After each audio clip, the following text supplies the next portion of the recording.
Quand j'y pense, ma prochaine vidéo sera la critique de Spider-Man No Way Home et j'ai super hâte. Salut à tous, ici Reg et bienvenue dans cette vidéo. On va parler des films Spider-Man de Tom Holland. Oui, en effet, nous avons fait les critiques de tous les films Spider-Man. Pile à temps pour voir Spider-Man No Way Home. Ne vous inquiétez pas, il y aura plusieurs vidéos sur Spider-Man No Way Home s'il y a des choses à dire, mais je pense qu'il y aura des choses à dire. J'espère que cette rétrospective vous aura plu pour le coup. Et encore une fois, ceci n'est pas littéralement une critique, car j'ai déjà des critiques de ces deux films-là sur la chaîne, mais c'est moi, après mon deuxième visionnage de ces films, et ce que j'en pense. Mais avant de commencer cette vidéo, j'ai envie de remercier le partenaire officiel de celle-ci, CyberGhost VPN. CyberGhost VPN est une application de VPN qui fait croire à d'autres sites internet que vous l'utilisez depuis un autre pays. C'est une application qui contient aujourd'hui 38 millions d'utilisateurs. Vous le savez très bien, en France, on n'a pas du tout accès à la même bibliothèque que les Américains, par exemple, pour toutes nos plateformes de streaming préférées. Et en fait, avec CyberGhost VPN, ce qui est cool, c'est que ça permet de débloquer justement cette fameuse chronologie des médias et d'avoir accès à 35 plateformes de streaming différentes. Au lieu de devoir attendre 3 ans entre la sortie cinéma et la sortie streaming, vous vous connectez aux États-Unis avec le VPN et vous avez accès à la bibliothèque Netflix comme il faut. Ça marche avec toutes ces plateformes de streaming, Netflix, HBO Max,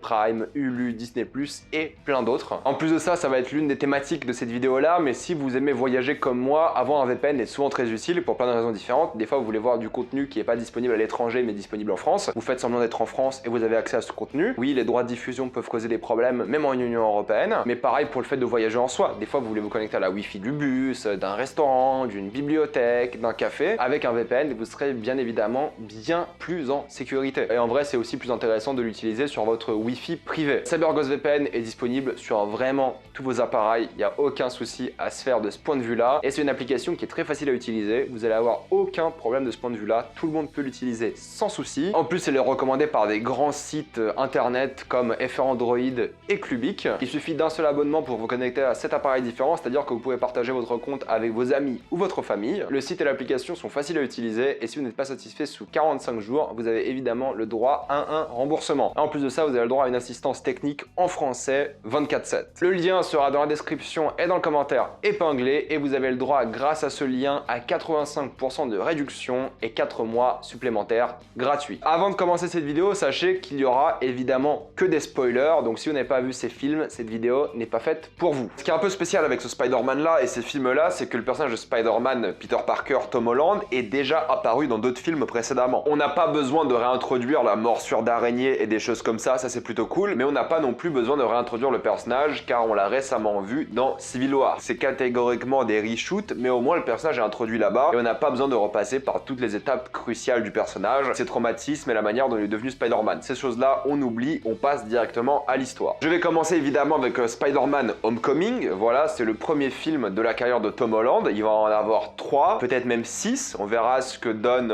la suite de sa carrière. Mais déjà, le fait que ce soit un film ancré dans l'univers du MCU se ressent. Voilà, il y aura des conséquences de tous les événements des films dans les films Spider-Man. Homecoming est peut-être celui où il y a le moins de conséquences pour l'instant, mais c'est vrai qu'il y a plein de gens qui détestent ce film. Enfin, il y a plein de gens qui détestent les Spider-Man de Tom Holland pour plein de raisons différentes, beaucoup justifiées pour le coup, mais à chaque fois que j'en parlais sur les réseaux, les gens étaient en mode ouais, c'est les pires Spider-Man et tout. Je ne suis pas du tout d'accord. Je referai mon top Spider-Man, j'en ai déjà fait un à l'époque, mais il a un peu changé, je dois vous l'admettre, en revoyant tous ces films, et je referai un top pour introduire No Way Home, mais c'est vrai que je vais défendre ces films, même s'ils ont quand même pas mal de problèmes. La première chose qui est assez intéressante, c'est que ces films-là, les deux, commencent avec le méchant. Pour Homecoming, c'est le vautour. La scène d'introduction est sur le vautour, et c'est assez intéressant parce que c'est un mec lambda, voilà, c'est un travailleur, c'est presque un ouvrier, qui a réussi à choper un contrat assez intéressant, et il essaie vraiment de sauver son entreprise. Il a fait beaucoup d'investissements, et au fait, il va se faire couper vraiment ce deal qu'il a fait avec l'État par une agence de Tony Stark. Voilà, c'est pour ça qu'il déteste Tony Stark, car il a beaucoup investi et perdu beaucoup d'argent sur justement le plan qu'il avait. Il n'a pas de compensation ni rien, donc déjà il déteste ce Tony Stark. Et ce qui est intéressant, c'est qu'en fait ce vautour là, c'est un prolétaire. Alors c'est un peu marrant à voir ça dans un film de super-héros, mais au fait il dénonce beaucoup les riches, il dénonce aussi beaucoup le fait que lui a toujours galéré dans sa vie et il y a des gens riches qui viennent et lui volent tout. Il dénonce vraiment l'accumulation des richesses des autres. En vrai, c'est un père de famille qui a été obligé de passer par la case crime à cause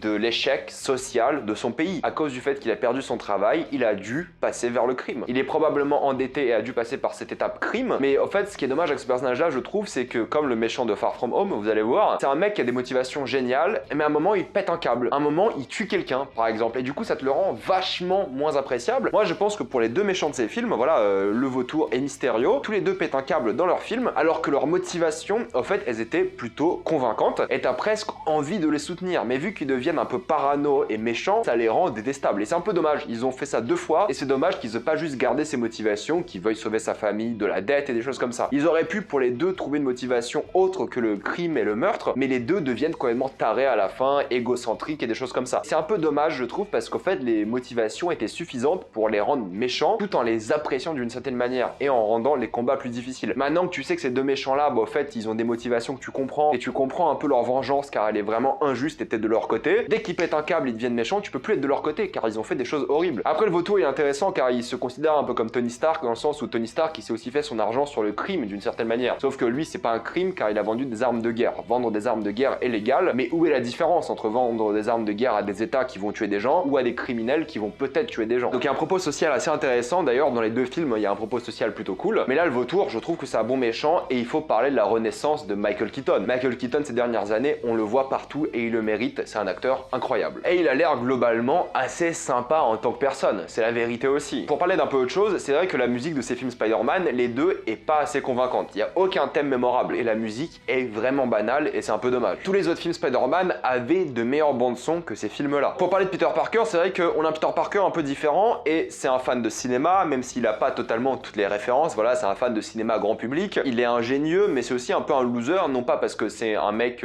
un peu nul en tout, mais il est assez embarrassant socialement. Il est pas très fort avec les filles, il a un peu du mal. Et moi je vais dire un truc tout de suite que je maintiens à l'heure d'aujourd'hui, c'est que Tom Holland est le meilleur Spider-Man. Je trouve que le Peter Parker de Tobey Maguire est beaucoup plus attachant car en fait il a une vie de merde et tu peux juste t'attacher à lui. Parce qu'il a vraiment pas de bol et c'est pour ça que tu l'aimes. Tu te reconnais beaucoup dans sa vie de merde un peu. C'est triste mais c'est vrai. Mais par contre en tant que Spider-Man, je trouve que c'est pas le meilleur Spider-Man. Il est ok, mais il a pas ce charme à la Spider-Man où il rigole, il fait des blagues et tout. Chose que Andrew Garfield a parfaitement. Sauf que Andrew Garfield, en tant que Peter Parker, bah, il s'exprime pas assez je trouve, et toute son intrigue Peter Parker est pas assez intéressante. C'est là où Tom Holland intervient, c'est que je trouve qu'il est pas forcément meilleur que les deux autres dans leur domaine respectif, mais je trouve qu'il a trouvé un meilleur équilibre. C'est-à-dire que les intrigues de Peter Parker sont cool, intéressantes, drôles, attachantes et touchantes, et aussi les intrigues de Peter Parker où il est vraiment drôle, comique, puissant et des choses comme ça, et il y a un vrai rythme initiatique. Chose que les autres films Spider-Man n'avaient pas vraiment, sauf évidemment le film dont on a parlé récemment, New Generation. Et je maintiens que c'est le meilleur Spider-Man car il a le meilleur équilibre. On peut dire que chacun est meilleur dans son domaine à lui, et moi aussi je suis nostalgique des films de Tobey Maguire et des choses comme ça, mais lorsqu'on revoit les films, faut avouer que déjà même dans l'acting, Tobey Maguire est de loin le pire acteur de Spider-Man. Il a très peu d'émotions, il le joue très mal d'habitude, il fait souvent des grimaces assez absurdes, on y croit très peu. Andrew Garfield, très bon acteur, mais il a pas eu de quoi jouer suffisamment. Bref, j'en reparlerai dans une vidéo spécifique, mais c'est vrai que Tom Holland, je trouve que c'est le meilleur équilibre. C'est aussi un très bon acteur et il a vraiment compris ce personnage. Il est drôle, touchant, intéressant, ingénieux, tu t'y attaches et je trouve que c'est un excellent personnage. Son but, lui, c'est d'être Spider-Man, c'est d'être un Avengers, donc il a une vraie motivation pour le coup. Là où les autres étaient un peu perdus entre leurs deux identités, là c'est vrai que lui, il s'en fout, il veut juste être Spider-Man. Et je le trouve vraiment authentique et honnête, et pour moi, ça marche du tonnerre. Et dans les deux films, j'aime bien car ils ont toujours trouvé une excuse pour lui enlever son costume high-tech, parce que son costume est complètement craqué, mais dans les deux films, en fait, il y a une version inférieure de son costume car il doit devenir Spider-Man par lui-même. Et il a quand même pas mal de scènes mémorables dans ces deux films où justement,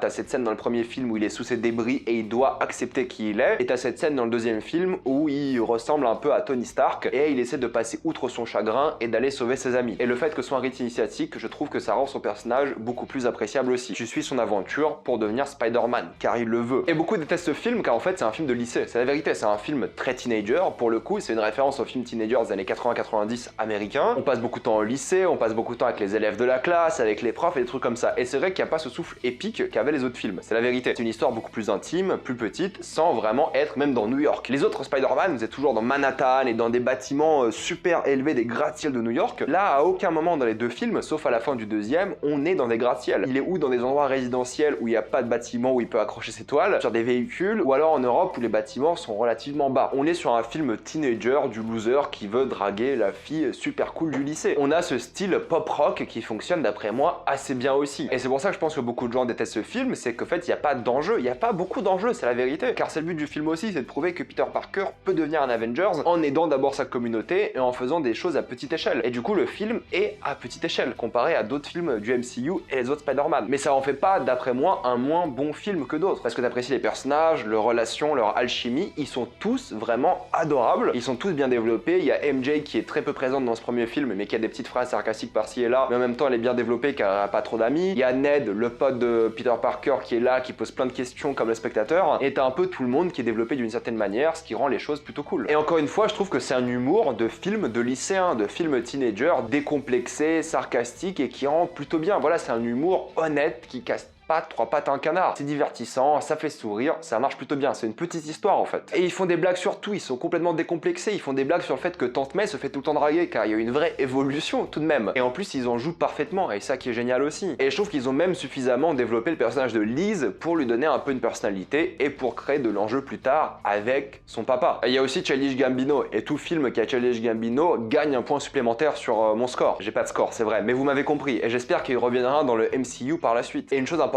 c'est que dans tous les films Spider-Man, ou quasiment tous, il y a toujours une histoire de mentor, si vous avez remarqué. C'est vrai que là, le mentor, c'est Robert Downey Jr., Tony Stark, qui est là pour le coacher, qui est là pour lui apprendre la vérité, et t'as cette scène touchante où il lui dit que si tu n'es pas Spider-Man sans le costume, tu n'es pas Spider-Man tout court, tu ne mérites pas de porter ce costume. C'est encore une excuse pour lui enlever son costume high-tech. Mais c'est vrai qu'en fait, il y a plein de scènes touchantes où justement, il cherche une sorte de support émotionnel, ce Peter Parker, car en vrai, ce Peter Parker est fragile. Il a besoin de quelqu'un dans sa vie pour l'aider, car il a une vie compliquée. Et il joue beaucoup sur le fait que c'est encore un gamin, c'est un adolescent. Je pense que personne n'aurait eu la maturité à 16 ans pour être Spider-Man. C'est juste impossible. Et en fait, ils en parlent beaucoup et faut pas l'oublier qu'il a 16 ans ce gosse. Tu le ressens beaucoup parce qu'il peut pas avoir ses responsabilités. Moi, à 16 ans, j'aurais pas pu être Spider-Man et je pense que vous non plus. Donc il y a un moment, il faut aussi savoir que c'est un film pour adolescents. Et ce que j'aime beaucoup, c'est le petit détail par rapport à Tony Stark qui, à chaque fois, ignore Spider-Man, il le ghost, mais dès qu'il lui parle de choses dont Peter Parker lui a parlé. C'est-à-dire qu'il veut pas lui répondre, mais il aura écouté son message et il saura de quoi il parle. Du coup, à chaque fois qu'il intervient, en fait, il va lui parler de ce qu'il a fait parce qu'il l'a au fait pour lui. Il lui fait vraiment confiance, Tony, à Peter, et à un moment il dit même très bien que si jamais tu meurs un jour, ça sera ma faute. Et quand vous savez ce qui se passait dans Infinity War, tu ressens encore plus la culpabilité de Tony. Et ça qui est bien, c'est qu'ils ont une vraie relation pour le coup. Encore une fois, c'est une figure paternelle vraiment puissante, et le fait que Tony soit aussi présent dans ce film et qu'il meurt par la suite, ça permet vraiment de parler de traumatisme dans Far From Home. Donc je trouve que c'est une relation vraiment réussie. Maintenant, faut parler de l'action. C'est vrai que c'est pas un film où il y a beaucoup d'action pour le coup, et l'action, encore une fois, est à très petite échelle. T'as cette petite scène où justement il aide la communauté au jour le jour. T'as cette scène où il est dans la quartier résidentiel, où voilà, c'est des scènes très courtes, en 2-3 minutes à chaque fois. Que ce soit les braquages du vautour ou peut-être le monument de Washington qui prend un peu plus de temps. C'est des scènes sympathiques, mais c'est vrai que le problème de ça, c'est encore une fois la mise en scène. Jon Watts, moi le problème que j'ai avec lui, c'est qu'il a aucun talent de mise en scène dans ce film-là. Dans l'autre film, c'est un peu mieux, mais dans celui-ci, il y a aucun plan intéressant, il y a aucun mouvement de caméra intéressant, c'est fade. Et quand tu passes des autres films Spider-Man, où t'avais Sam Raimi, Mark Webb, où c'était visuellement super prenant et tout, c'était pas tout le temps les meilleures histoires, c'est vrai, et je trouve que Homecoming a une histoire vraiment solide, mais visuellement, Homecoming est sûrement le film le moins bien réalisé de toute la saga. Et même pas sûrement, je les ai tous revus pour faire ces vidéos. C'est le film le moins bien réalisé de loin. L'action est super fade, super peu intéressante, tu vois juste des effets spéciaux qui sont pas compétents en fait. Ils sont bien faits en soi, mais ils racontent pas une histoire intéressante car il n'y a pas de mouvement de caméra, il n'y a rien de ce point de vue-là. Même la scène du bateau qui est cool et qui est une référence aux autres films Spider-Man et tout, elle est sympathique, mais visuellement, il n'y a rien. Il n'y a que dalle et c'est super décevant quand tu reviens des autres films. Même dans les dialogues, c'est l'histoire qui porte le film. Voilà, la scène de la voiture entre le vautour et Peter est géniale, non pas par sa mise en scène, mais parce que l'histoire fait qu'elle est géniale. Parce que t'as des enjeux et tu comprends ce qui se passe. Et encore une fois, t'apprécies de plus en plus le personnage de vautour qui essaie d'épargner Peter. La seule idée de mise en scène, c'est la scène des débris où t'as le masque de Spider-Man dans l'eau et ça fait un reflet moitié-moitié du visage. Mais sinon, il y a que dalle dans ce film. Visuellement, ce film est catastrophique. Il n'y a pas de beaux plans non plus. C'est super dommage parce que je trouve qu'il s'est rattrapé sur le film d'après, même si c'est pas excellent. Mais là, c'est vrai que visuellement, c'est super fade et c'est chiant à regarder. Et même si l'histoire est cool et je trouve que vraiment tout est plutôt bien foutu sans être extrêmement mémorable, sauf la scène en voiture par exemple, globalement, le film est pas excitant et il dure 2h20. C'est long pour un film Spider-Man, 2h20, et je trouve qu'on s'ennuie pas mal. Moi, je considérais que Homecoming c'était l'un des meilleurs films Spider-Man, mais là, en le revoyant, il a vraiment pris un coup juste parce que visuellement il n'y a pas d'idée. Ça aurait été Sam Raimi qui aurait fait ce film, j'aurais adoré, mais là c'est pas du tout le cas. Du coup ça manque d'excitation et 2h20 c'est long, t'aurais pu couper plein de scènes, c'est la vérité aussi. Et pour conclure, Spider-Man Homecoming est une histoire vraiment fonctionnelle, efficace, mais visuellement ça manque énormément de talent tout simplement, ou alors d'ambition. J'aime bien l'histoire intime, les personnages, le méchant, il y a du vrai bon travail sur ça, mais tout est dans le script. Voilà, les effets spéciaux sont bons et tout, techniquement, mais la musique est oubliable. Il y a plein de choses comme ça qui vont pas dans ce film, et c'est vrai qu'en le revoyant, bah c'était un peu la désillusion, parce que je le préfère quand même aux Amazing, voilà, pour le coup, parce que je trouve que l'histoire est bien meilleure, mais c'est vrai que quand tu compares aux autres films, visuellement, c'est très mauvais, et je suis désolé de répéter ça, mais c'est vrai que ça m'a fait un choc, et je me suis quand même pas mal ennuyé en le revoyant ce film. C'est pour ça que je trouve qu'il est bien, mais malheureusement, il est un peu trop banal pour ce que c'est. Ça aurait été un autre réalisateur qui aurait fait ce film, je l'aurais trouvé excellent. Mais voilà, je l'apprécie tout de même. Maintenant, passons à Far From Home. Voilà, je vais pas répéter tout ce que j'ai dit parce que ça sert à rien, mais c'est vrai qu'encore une fois, on a les conséquences d'Endgame, la mort de Tony Stark, le traumatisme, le deuil, le fait de devoir remplacer Tony Stark. C'est un grand débat. Est-ce que Peter Parker est le prochain leader des Avengers? Est-ce que ça sera à lui de le remplacer? Voilà, c'est un vrai débat. C'est pour ça que tout le monde intervient de Shield, de Nick Fury, des choses comme ça. Donc il y a une vraie volonté de lier ça aux Avengers plus que le précédent film. Surtout que maintenant, il a fait ses preuves, il est allé dans l'espace, il a affronté des aliens, il peut être un Avengers.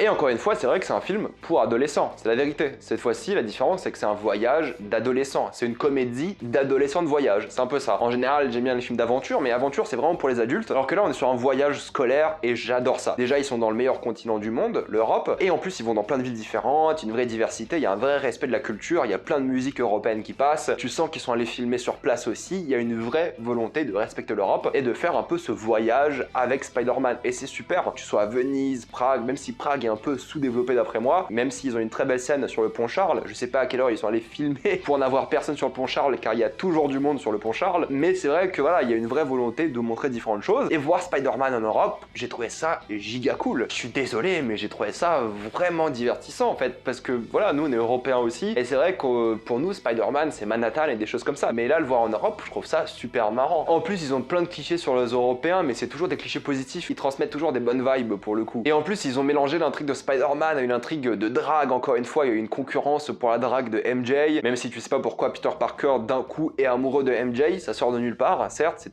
très peu ou pas du tout expliqué même, mais c'est un film qui parle quand même du bonheur de la jeunesse, de l'innocence de la jeunesse, et c'est génial juste pour ça. Ça donne envie de voyager ce film, t'as envie de repartir en Europe, d'aller en Italie et des choses comme ça. En plus, je suis content parce que je vais à Prague pour le nouvel an, du coup, je suis très content d'avoir vu ces images pour me rendre encore plus heureux de retourner à Prague pour une troisième fois. On se lasse jamais de Prague, je vous jure, c'est incroyable. Donc ils ont bien mis en avant ces villes européennes, et je trouve qu'ils ont aussi toujours bien géré les personnages. Ned est encore plus présent, on lui donne encore plus de développement de personnage, et la relation avec MJ est aussi très touchante d'après moi. Je trouve qu'elle marche très très bien. On continue encore les flirts avec Tante May cette fois-ci, sauf qu'on lit Happy pour le coup, et encore une fois, c'est un film qui me fait rire, qui me fait sourire, c'est vraiment bien je trouve de ce point de vue-là. Ils ont bien géré les différentes tonalités dans ces deux films. Et encore une fois, le film commence sur le méchant, sur Mysterio, voilà, Quentin Beck. Et j'adore Mysterio pour plusieurs raisons différentes. De une, c'est que c'est un personnage de comics que moi j'adore. Il est badass, Jake Gyllenhaal est génial, vraiment il est impliqué dans ce rôle, tu vois, tu le ressens, j'espère qu'il va revenir par la suite, il mérite de revenir. Ça devient un nouveau mentor pour Peter, et tu vois qu'en fait Peter manquait d'un mentor, car son mentor est décédé, il a été encore chagriné par ça, et là arrive Quentin Beck, un homme sérieux, puissant et tout, qui peut être le nouveau mentor de Peter. Et ça qui est fort avec Quentin Beck et Mysterio, c'est que Mysterio manipule les gens. Et là, Mysterio a manipulé Peter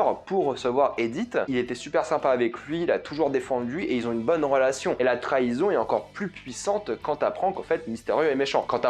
Quand tu connais Mysterio, tu sais très bien que ça va être le méchant, et tu sais pas comment et pourquoi. Ils ont encore lié ça au MCU, encore un méchant qui déteste Tony Stark. Aucun méchant déteste Peter dans cette histoire, c'est le seul film Spider-Man où les méchants ne détestent pas Spider-Man, c'est le seul. Et les deux détestent Tony Stark, ils sont là pour se venger de Tony Stark, et encore une fois, comme je vous l'ai dit, le problème c'est que c'est encore un mec complètement givré. C'est un mec qui pète un câble, et au début, t'as envie de rejoindre son équipe. C'est une équipe de scénaristes, d'artistes d'effets spéciaux, de producteurs. En fait, c'est une équipe de cinéma presque, cette équipe de Quentin Beck. Et t'as envie de les rejoindre, car en fait, tu te rends compte que leur technologie a mal été utilisée par Tony et ils ont envie, voilà, d'avoir une place plus importante dans le monde et d'utiliser la technologie comme il faut. Alors les méthodes sont pas les bonnes, c'est vrai, mais c'est ça les bons méchants. Quand l'intention est bonne, mais les méthodes sont mauvaises. Enfin, d'après moi, c'est ça un bon méchant. C'est un personnage qui fait de la mise en scène de film, en fait. Et je trouve que c'est un bel hommage à tous les gens qui travaillent sur un film, et principalement les gens qui bossent dans les effets spéciaux, car en fait, le mec porte une combinaison de mocap, de motion capture, et je trouve que c'est un bel hommage aussi au storytelling du cinéma. Et il a plein de scènes mémorables. Pour le coup, il y a la scène au bar où il trahit Peter, et il a un vrai jeu d'acteur, le personnage en soi, Jake Gyllenhaal aussi, évidemment. Il y a la scène des illusions, qui est géniale. Voilà, c'est comme ça que moi j'imaginais Mysterio, et c'est une scène absolument d'anthologie de l'univers Spider-Man. On peut dire ce qu'on veut, mais cette scène-là est vraiment géniale. Et honnêtement, j'espère juste qu'il n'est pas mort, parce que même son plan à la fin de révéler l'identité de Peter, ce qui était la chose qui faisait le plus peur à Peter dans ce film, il le dit, hein, est juste génial. Au fait, son plan est génial, et c'est un vrai méchant. Et au fait, je trouve que Spider-Man a eu parmi les meilleurs méchants du MCU, et parmi les meilleurs méchants de tous les films Spider-Man. Les deux autres qui sont d'après moi meilleurs, c'est Dr. Octopus, et on peut discuter sur le bouffon vert. Essayons de mettre la nostalgie de côté, essayons d'être objectifs. J'aime bien aussi la manière dont les drones sont introduits dans l'histoire, par le fait que Peter a failli tuer un camarade de classe, et encore une fois, comparé au précédent film, c'est vrai que c'est un récit initiatique, oui, mais c'est surtout un film où il doit choisir entre sa vie de Spider-Man et Peter Parker. C'est la thématique principale du récit de Spider-Man, on l'a vu avec toutes ses vidéos, mais là il doit vraiment choisir entre ses responsabilités et Peter Parker. Et il choisit toujours Spider-Man, comme l'ont fait tous les Peter Parker et les autres personnages de la saga. Et ça c'est fort parce que pour le coup, là on retrouve un Spider-Man qu'on connaît un peu sans être dans la redite. Par contre, c'est vrai qu'encore une fois, au niveau de la mise en scène, on parle toujours du sixième sens. On l'a vu dans les précédents films Spider-Man, le sixième sens est toujours bien utilisé. Et là, le sixième sens, niveau mise en scène dans ce Spider-Man là, il n'y a aucune idée. Vous regardez tous les films Spider-Man, il y a toujours genre ou un flash ou quelque chose pour parler de ce sixième sens de l'araignée. Mais là, dans Far From Home, il y a que dalle. C'est juste, tu vois Peter faire des trucs. Il n'y a rien au niveau de la mise en scène pour raconter ça. Et ce film est mieux réalisé dans les scènes d'action, que ce soit à Venise, Prague, la scène de l'illusion qui pour le coup est vraiment bien, il y a des vraies idées de mise en scène. Le reste, c'est filmé encore une fois de manière très banale, et c'est ça que j'ai peur de No Way Home, hein. C'est que c'est toujours le même mec qui réalise, John Watts, et je pense que ça va gâcher un peu le film. Je pense que l'histoire sera aussi bien, voire meilleure que les précédents films avec Tom Holland. Je trouve que l'histoire de ces deux films-là est vraiment bien, mais alors la mise en scène, c'est toujours mauvais, quoi. Là, c'est un peu mieux, mais ça reste mauvais, je suis désolé. Ça reste mauvais surtout par rapport aux autres films Spider-Man. Si on prend juste le fait d'avoir le MCU et des choses comme ça, oui, c'est efficace, oui, c'est fonctionnel. Mais quand tu sors de tous les autres films Spider-Man, c'est mauvais. Mais globalement, si tu regardes ça de manière aléatoire, écoutez, ça passe. C'est fonctionnel, mais sans plus. Mais fonctionnel, c'est pas ce que j'appelle de la bonne mise en scène. Faut sortir un peu du lot, avoir des idées. Là, il y en a pas du tout. Mais faut admettre que ce sont, et ce qui est logique, hein, parce que c'est le film le plus récent, les meilleurs effets spéciaux de tous les films Spider-Man. Et je trouve que ce film est passé super vite, jusqu'à la fin, où je trouve le climax un peu trop long. Le combat contre les drones, il n'y a pas d'idée de mise en scène, du coup, tu vois juste des effets spéciaux se battre. Tu vois un Spider-Man en effets spéciaux se battre avec des drones en effets spéciaux. Écoutez, c'est pas très intéressant, mais c'est vrai que lorsque c'est plus intime, face à Quentin Beck et des choses comme ça, oui, là, c'est vachement bien le climax. Mais il passe une grande partie du climax à se battre avec des drones, et c'est juste pas intéressant à regarder. Du coup, le climax est beaucoup trop long, ils auraient dû vraiment l'écourter et aller directement à la confrontation avec Beck. Ça aurait été un meilleur climax. Il y avait un équilibre à trouver, et ils l'ont pas du tout trouvé. C'est un véritable échec, d'après moi. Parce que le film, jusque-là, il dure 2h10, et le climax est long. Mais jusqu'au climax, le film passe super vite, super divertissant, j'avais un sourire sur le visage tout le long, et le climax arrive et j'étais en mode ah, c'est un peu long. C'est un peu long et pas intéressant à regarder. Et l'action, s'il est pas intéressant du point de vue de la mise en scène, ça peut pas être bien, et tu t'ennuies forcément. Et pour la première fois de ces deux films Spider-Man, on voit Peter Parker à Manhattan, on voit le retour de Jonah J. Jameson, on voit le plan de Quentin Beck qui a abouti, les deux films finissent sur un what the fuck, et je pense que le troisième le finira aussi, ou alors ça va briser cette règle, parce que c'est la fin de la trilogie, qui sait, et j'ai hâte de voir No Way Home, parce que la fin de ce Peter Parker là est vraiment bien. T'as envie de voir la suite, t'as envie de savoir comment il va gérer ça, et vu les bandes annonces de la suite, on sait comment il va gérer ça, mais ça donne envie de voir la suite, c'est vrai, c'est un bon cliffhanger. Après, il faudra aussi expliquer pourquoi il peut plus utiliser Edith, les lunettes de drone, car en vrai, tous les méchants que tu vois dans No Way Home, il appelle les drones et il les bute, hein. Et pour conclure, Far From Home est un bien meilleur Spider-Man, je trouve qu'il est vraiment bien écrit, il est un peu mieux réalisé, il y a des scènes mémorables, il y a des scènes émouvantes, c'est vachement bien, je trouve, comme film. Encore une fois, je regrette que le film est un peu trop long et que l'action est souvent mal filmée, surtout sur la fin. Il n'y a pas trop d'idées de ce point de vue-là et c'est regrettable, mais globalement, c'est aussi un film très divertissant. Et ça fait partie de mes Spider-Man préférés. Pour le coup, je le regarde toujours avec énormément de plaisir. Le fait d'avoir un voyage en Europe et tout, moi j'adore ça, du coup, je trouve ça vachement bien. Et pour moi, l'histoire teenager, pour le coup, là, elle devient de plus en plus mature et normalement, la suite sera encore plus mature. Donc j'ai vraiment beaucoup aimé revisiter ce film-là. Homecoming m'a fait changer d'avis sur le film, c'est vrai, mais celui-ci, franchement, vraiment bien. Je trouve qu'il est très divertissant et je le conseille toujours aujourd'hui. Voilà, je vais m'arrêter là. Merci encore une fois à Cyber CyberGhost VPN d'avoir sponsorisé cette vidéo. Le lien pour vous abonner est dans la description et dans le commentaire épinglé. Mettez-moi dans les commentaires ce que vous pensez des films Spider-Man avec Tom Holland. Comme d'habitude, pensez à vous abonner à la chaîne pour plus de vidéos. Mettez un j'aime et partagez cette vidéo, ça aide beaucoup la chaîne. Si vous aimez la chaîne, pensez à devenir membre soutien sur YouTube. Suivez-moi sur tous les réseaux et moi je vous dis à la prochaine fois. Salut à tous.